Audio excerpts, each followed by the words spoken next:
MCQ number 1, the percentage uncertainty in the mass and velocity are 2% and 3%. The maximum uncertainty in the measurement of kinetic energy is. तो first का जो correct answer है वो है, यहाँ पे देख सकते हैं, वो है 8%। तो कैसे सोल्यूशन है, यहाँ पे मैंने साथ साथ इसका सोल्यूशन बनाया हुआ, जो टेक्निकल एमसीक्यूज हैं उनका सोल्यूशन साथ साथ गिवन है। एमसीक्यू नंबर 2 की बात करते हैं, the term 134.7 can be written as. तो इस टर्म को हमने स्टैंडर्ड फॉर्म साइंटिफिक नोटेशन में लिखना है, तो इसका जो करेक्ट आंसर है वो है 1.347 मल्टीप्लाई 10⁻²। तो करेक्ट आंसर बनेगा, ये standard form of scientific notation है। नेक्स्ट बात करते हैं MCQ number 3, the solid angle suspended at the centre of the sphere. Solid angle जो है वो सेंटर ऑफ स्फीयर जो है सस्पेंडेड फॉर्म में वो 4π के इक्वल होता है। MCQ number 4, the significant figures इन। इसके अंदर सिग्निफिकेंट फिगर्स कितने हैं, यहाँ पे आप देख सकते हैं, यहाँ पे हमारे पास जो 1 भी है और ये 2 0 है, ये भी सिग्निफिकेंट और लास्ट वाला डिजिट भी सिग्निफिकेंट होगा। तो इसका जो करेक्ट आंसर वो है 6 सिग्निफिकेंट होंगे इसके अंदर according to rules of significant. MCQ number 5 की बात करते हैं, in the scientific notation number, इस नंबर के अंदर रिटन एज, इस नंबर को साइंटिफिक नोटेशन में कैसे लिखेंगे, तो इसको लिखेंगे 1 × 10⁻⁻⁴ सिंपल साइंटिफिक नोटेशन में लिखेंगे। पॉइंट को हम यहाँ पे ले जाएंगे, 4 डिजिट तक जंप करेंगे, जिसकी वजह से 10⁻⁻⁴ आएगा। एमसीक्यू नंबर बात करते हैं 6 की, the quantity which can be measured accurately. किन क्वांटिटीज को मेजर एक्यूरेटली करते हैं, ये फिजिकल क्वांटिटी की डेफिनेशन है। Correct answer physical quantities. MCQ number 7 की बात करते हैं, the SI unit of coefficient of viscosity.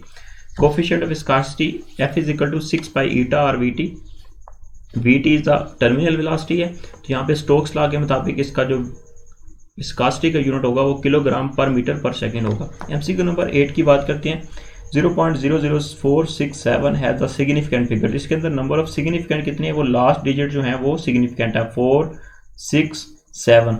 तो ये हमारे पास नंबर ऑफ सिग्निफिकेंट इसके अंदर 3 होंगे।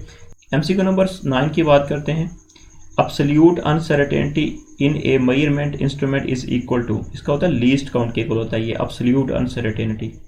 प्रिसीजन एंड एक्यूरेसी वाला टॉपिक को आप कीजिएगा, वहाँ पे इसकी डेफिनेशन लिखी हुई है। एमसीक्यू नंबर 10 की बात करते हैं, according to Einstein is equal to mc², 1 kilogram mass as the energy is equal to. तो सिंपल इसके मुताबिक आप वैल्यूज पुट करेंगे, 1 किलोग्राम मैथ और स्पीड ऑफ लाइट की वैल्यू 3 × 10⁸ मीटर/सेकंड। उसका स्केल लेंगे, सिंप्लीफाई करेंगे, आंसर आएगा 9 × 10⁻16 जूल एनर्जी आएगी 1 किलोग्राम ऑफ मैथ की according to this. MCQ number 11 की बात करते हैं, the dimensions this dimension represent. ये डिमेंशन जो है किस चीज़ को रिप्रेजेंट कर रही है, ये मैथ की डिमेंशन है, किलोग्राम, क्योंकि इसकी वैल्यू भी 0 है, इसकी वैल्यू भी 0 है, तो मैथ जो है इसकी होता है किलोग्राम। तो ये आ जाएगा हमारे पास मैथ का यूनिट। एमसीक्यू नंबर 12 की बात करते हैं, name the quantity which can be measured by the using the base kg/m²⁵। तो हमारे पास इसका जो ये होता है पावर की इक्वल होता है, तो इसको जब पावर का यूनिट होता है जूल/सेकंड, तो जूल होता है न्यूटन मीटर और पर सेकंड। तो सिंप्लीफाई करेंगे बेस यूनिट में, हमारे पास आंसर आ जाएगा ये वाला। तो इसका मतलब ये पावर का यूनिट होता है, ये बेस टर्म में बताया गया है। MCQ number 13, the absolute uncertainty in the measure the instrument is equal to the. Correct answer is least count. Precision and accuracy से एमसीक्यूज है। MCQ number 14, the dimension of the density are. Density होती है हमारे पास मास पर volume, तो इसके मुताबिक हमारे पास आ जाएगा मास का किलोग्राम और वॉल्यूम हो जाएगा लेंथ, और ऊपर जाके हमारे पास L-3 बन जाएगा। तो ये डिमेंशन हो जाएगी डेंसिटी की। MCQ number 15, the number of the significant figures in 8.10010⁻³ kilogram are. तो यहाँ पे पहले बात नोट करें कि जो पावर में वैल्यू होती है उसकी कोई भी सिग्निफिकेंट नंबर नहीं होता। तो 10⁻³ जो है ये फजूल में है, मतलब इसकी कोई सिग्निफिकेंट फिगर नहीं है। अब बात रहेगी इनकी, तो यहाँ पे हमारे पास जो नंबर ऑफ सिग्निफिकेंट होंगे वो 4 होंगे। तो 4 is the significant figures. Significant figure से रिलेटेड ऑलरेडी वीडियो अपलोड कर चुका हूँ, जिसका लिंक आपको इसी वीडियो की डिस्क्रिप्शन में आपको मिल जाएगा। तो वहाँ पे मैंने रूल्स वेरी सिंपल वे में आप लोगों के साथ डिस्कस किए हैं। सिग्निफिकेंट फिगर से रिलेटेड एमसीक्यूज अक्सर टेस्ट के अंदर, एग्जाम के अंदर पूछे जाते हैं एमसीक्यूज वगैरह, तो उन रूल्स को स्पेसिफिकली कर लीजिएगा। इंशाल्लाह आपका सिग्निफिकेंट फिगर से रिलेटेड जो टॉपिक है वो आपका क्लियर हो जाएगा। आपका कभी भी एमसीक्यूज गलत नहीं होगा सिग्निफिकेंट फिगर से रिलेटेड। यहाँ पे रट्टा लगाने की जरूरत नहीं है, इंशाल्लाह उन रूल्स को फॉलो कीजिएगा, आपकी काफ़ी हेल्प होगी। सिग्निफिकेंट फिगर्स वाला टॉपिक से आप जान छुड़ा लेंगे। एमसीक्यू नंबर 16 की बात करते हैं, the dimension of the quantity light year is. Light year की जो डिमेंशन है इसका जो होता है ये डिस्टेंस के इक्वल होता है, क्योंकि मैंने आपको पहले भी बताया, तो इसका लेंथ आ जाएगा dimension. MCQ number 17, what is the correct record for the diameter of the wire when measured by screw gauge of the least count of 0.001 centimetre. तो इसका जो करेक्ट आंसर है वो है 2.312 centimetre. Correct answer is this. Next बात करते हैं MCQ number 18, A light year is the unit for the distance. कई बार MCQ ये आ चुका है, यहाँ पे इसकी अहमियत का अंदाज़ा लगा सकते हैं। तो जैसे कि मैंने आपको पहले बताया, स्टूडेंट्स ईयर को देखकर इसका यूनिट जो होता है वो टाइम को कंसीडर कर लेते हैं, जो कि गलत है। MCQ number 19, the formula for the electric field strength is equal to F/Q, where the E is the electric field strength and F is the force, Q is the charge. Which of the following options given correct base unit for the electric field strength? तो इसका जो correct answer है electric field strength का वो है kilogram metre पर second cube पर ampere. तो ये सिंपली यहाँ पे चार्ज पर यूनिट कॉलम होता है और कॉलम जो है वो हमारे पास होता है अम्पेयर सेकंड की इक्वल। तो सिंपल आप यहाँ पे इसकी वैल्यूज फोर्स जो है वो उसका किलोग्राम मीटर पर सेकंड स्क्वायर। तो सिंप्लीफाई करेंगे तो आपके पास ये यूनिट आ जाएगा बेस यूनिट में। नेक्स्ट बात करते हैं according to this rule. MCQ number 20, which is not base unit in these. इनमें से कौन सा बेस यूनिट नहीं है? Joule is the not base unit, is the drive unit. MCQ number 21, the principle of homogeneity of the dimensions determines. तो इसका correct answer है correctness of an equations के बारे में हमें बताता है प्रिंसिपल ऑफ होमोजेनिटी। डिमेंशन वाले टॉपिक से है। MCQ नंबर बात करते हैं next 22, force in the term of base unit kilogram meter per second square. Correct answer is this. MCQ number 23, when the dimension of the both sides of the equation are equal then the equation is said to be. तो ये principal of homogeneity है, तो इसका मतलब होता है कि होमोलोजस है ये इक्वेशन। MCQ नंबर 24 की बात करते हैं, wavelength lambda of the wave depend upon the speed v of the wave and the frequency f, decide which of the following is correct. v is equal to f lambda के मुताबिक हमारे पास हो जाएगा f is equal to v over lambda is correct relation. MCQ number 25 की बात करते हैं, the dimension power r, power होता है हमारे पास जॉल पर सेकंड की इक्वल, तो जॉल होता है न्यूटन मीटर, तो पर सेकंड। तो इसकी डिमेंशन निकालेंगे तो सिंपल बेस यूनिट में ले जाएंगे तो इसकी जो डिमेंशन बनेगी वो होगी ml² t-3।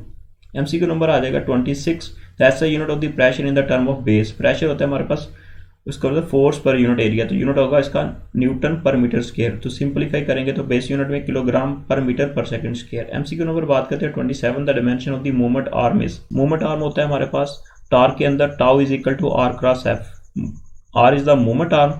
तो यहाँ पे जो मोमेंट आर्म होता है ये हमारे पास डिस्टेंस होता है, परपेंडिकुलर डिस्टेंस होता है from the axis of rotation. तो इसलिए हमारे पास मोमेंट आर्म जो होगा ये इसका डिस्टेंस मीटर, तो मीटर की जगह l आ जाएगा, इसकी डिमेंशन होगी। MCQ नंबर बात करते हैं 28 की, an observer notes reading of the scale from the different angles parallels while the measuring the length of the wire, what type of the error are possible. तो किस तरह का एरर होगा? एरर जो होगा वो रैंडम एरर होगा। Error हमारे पास दो तरह के होते हैं अकॉर्डिंग टू दिस स्टेटमेंट, जो इसका जो करेक्ट आंसर है वो है रैंडम एरर होगा। MCQ नंबर बात करते हैं 29 की, the which of the following is the least multiple. Least multiple कौन सा है? वो है एटो। एटो होता है 10 की पावर -18, तो इसलिए हमारे पास ये लीस्ट मल्टीपल है, मतलब कम से कम मल्टीपल है। MCQ नंबर बात करते हैं 30 की, which one is the highest power multiple. Highest power होता है टेरा, टेरा होता है 10 की पावर +18 के इक्वल, तो ये हाईएस्ट मल्टीपल पावर है। MCQ नंबर 31 की बात करते हैं, which set of the prefixes give the values in the increasing order. तो करेक्ट आंसर इसका है वो पीको। पीको होता है 10 की पावर -12, माइक्रो होता है 10 की पावर -3, मेगा होता है 10 की पावर +6, गीगा होता है 10 की पावर 9। MCQ नंबर नेक्स्ट बात करते हैं अकॉर्डिंग टू दिस, जैसे कि आप देख सकते हैं। MCQ नंबर बात करते हैं नेक्स्ट 32 की, the sum of the three numbers 2.7543, 4.10, 1.273 up to correct decimal places, इनको ऐड करना है। सिंपल ऐड करने के बाद इसको डेसिमल प्लेसेस जो करेक्ट होगा उसके मुताबिक आंसर देना है। तो करेक्ट आंसर इसका बनेगा 8.13। सिंपल इसको ऐड कर लीजिएगा, उसके बाद करेक्ट डेसिमल को देखने के बाद इसका आंसर यहाँ पे लिखा देना है अपने। तो ये आंसर किस तरह आया यहाँ पे आप देख सकते हैं, according to rule of the significant figure in the addition और subtraction answer should be written up to least significant figures which are the multiple are the divided. So in this least term of the 3 digit, so answer will be the correct up to 3।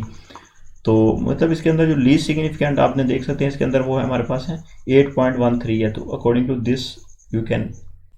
Next बात करते हैं MCQ number 33, the dimension of force. Force होता है kilogram metre पर second square, उसके मुताबिक base unit में ले जाएंगे, किलोग्राम मैस आ जाएगा, मीटर आ जाएगा लेंथ, और पर सेकंड स्क्वायर टाइम t-2 आ जाएगी dimension. MCQ number 34, the dimension of the ratio of the work to the power. Work होता है इसका यूनिट होता है जाउल और पावर होता है जाउल पर सेकंड। तो जाउल जाउल से कैंसिल आउट हो जाएगा, पर सेकंड ऊपर जाके सेकंड बन जाएगा पॉजिटिव में और उसके बाद उसका आ जाएगी डिमेंशन टाइम की। MCQ नंबर 35 की बात करते हैं, student is the calculating the area of the rectangular sheet whose the length and width are. Length की वैल्यू गिवन है 27.9 सेंटीमीटर एंड विड्थ गिवन है 21.6 centimetre. Find the correct value. तो इसके मुताबिक जो करेक्ट आंसर इसका है वो है 603 centimetre square according to area A is equal to L cross W, length multiply by width. तो वैल्यूज यहाँ पे मल्टीप्लाई करेंगे तो इसका आंसर आ जाएगा करेक्ट 603 सेंटीमीटर स्क्वायर। नेक्स्ट बात करते हैं according to this statement. Next बात करते हैं MCQ number 36, which of the following pair have the same dimension. किसकी डिमेंशन सेम है? वर्क और टार्क की डिमेंशन सेम होती है। टार्क होता है न्यूटन मीटर और वर्क होता है न्यूटन मीटर। MCQ नंबर बात करते हैं 37 की, for the student measure the length of the needle whose the least count is 1 millimetre, what is the correct reading. तो करेक्ट रीडिंग कौन सी होगी? वो होगा 0.214 मीटर, क्योंकि लीस्ट काउंट जो होगा उसका वो होता है हमारे पास ये वाला, यहाँ पे आप देख सकते हैं इसके मुताबिक 0.001। तो पॉइंट के बाद 3 डिजिट आ रहे हैं तो इसका करेक्ट आंसर होगा, पॉइंट के बाद 3 डिजिट आ रहे हैं तो इसका करेक्ट आंसर ये होगा अकॉर्डिंग टू लीस्ट काउंट के मुताबिक इसका आंसर देंगे हम। MCQ नंबर नेक्स्ट बात करें 38, the ratio of the dimension of the kinetic energy and the power. तो इसकी काइनेटिक एनर्जी का जाउल होता है, पावर होता है जाउल पर सेकंड। तो इसका होगा रेशियो होगी टाइम परसेंट 1, मतलब T/1 होगा। अकॉर्डिंग टू दिस इसका करेक्ट आंसर होगा टाइम परसेंट 1। MCQ नंबर 39 की बात करते हैं, which of the following is the dimensionless quantity. Strain जो होता है ये हमारे पास change in length divide by length होता है, तो इसकी डिमेंशन लेंथ होती है। सेम क्वांटिटीज की रेशियो होती है इसलिए स्ट्रेन का कोई यूनिट नहीं होता, कोई डिमेंशन नहीं होती। MCQ नंबर 41 की बात करते हैं, यहाँ पे हम इन 5.47 multiply 19.89 is equal to 108.7983 answer should be written as.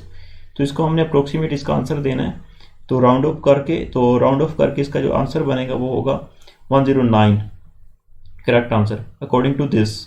तो साथ साथ मैंने इसका हिंट दिया हुआ जो टेक्निकल MCQs है।